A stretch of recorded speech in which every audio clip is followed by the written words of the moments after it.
বাংলাদেশ এখন একটা অত্যন্ত অনিশ্চিত অবস্থার মধ্যে দিয়ে চলছে।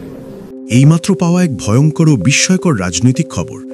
দেশের অন্যতম বৃহত্তম রাজনৈতিক দল বিএনপি এমন এক গুরুতর অভিযোগ এনেছে যা শুনলে আপনার চোখ কপালে উঠবে।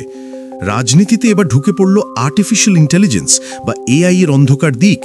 হ্যাঁ, ঠিকই শুনেছেন, রাজনীতির মাঠে এখন ডিপ ফেক প্রযুক্তির ভূত। বিএনপি অভিযোগ তুলেছে তাদের মহাসচিব মির্জা ফখরুল ইসলাম আলমগীরের পুরনো সংবাদ সম্মেলনের ছবি ও বক্তব্য এডিট করে কিংবা সরাসরি এআই প্রযুক্তির মাধ্যমে তার কণ্ঠ নকল করে সম্পূর্ণ অসত্য ও বানোয়াট একটি ভিডিও গণমাধ্যমে ছড়িয়ে দেওয়া হয়েছে। রাত পোহাবার আগেই এই অভিযোগ সামনে এনেছে বিএনপি। শনিবার মধ্যরাতে গণমাধ্যমে পাঠানো এক বিবৃতিতে দলের সিনিয়র যুগ্ম মহাসচিব রুহুল কবির রিজভী সই করে এই চাঞ্চল্যকর তথ্য দেন। বিবৃতি অনুযায়ী জনমনে বিভ্রান্তি তৈরি করার জন্যই একটি কুচক্রী মহল এই ঘৃণ্য কাজ করেছে। সবচেয়ে স্পর্শকাতর বিষয় হল, ভিডিওতে নাকি দেখানো হচ্ছে মির্জা ফখরুল ইসলাম আলমগীর স্বয়ং আগামী নির্বাচনের জন্য দলের এমপি প্রার্থীদের চূড়ান্ত তালিকা ঘোষণা করছেন।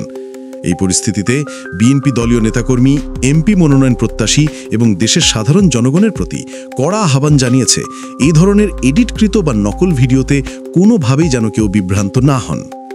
রাজনীতিতে এখন প্রতিপক্ষের বিরুদ্ধে হাতিয়ার হিসেবে ব্যবহৃত হচ্ছে অত্যাধুনিক প্রযুক্তি। একটি দলের শীর্ষ নেতার কণ্ঠ নকল করে এমন স্পর্শকাতর তথ্য প্রচার করা নিঃসন্দেহে এক ভয়ঙ্কর ও নজিরবিহীন ঘটনা। কে বা কারা এর পেছনে রয়েছে এবং তাদের আসল উদ্দেশ্য কি, তা নিয়ে ইতিমধ্যেই শুরু হয়েছে তুমুল আলোচনা ও জল্পনা। প্রিয় দর্শক, এই এআই প্রযুক্তির অপব্যবহার কি আমাদের রাজনীতিকে আরও অন্ধকারে ঠেলে দেবে? কমেন্ট বক্সে জানাতে ভুলবেন না।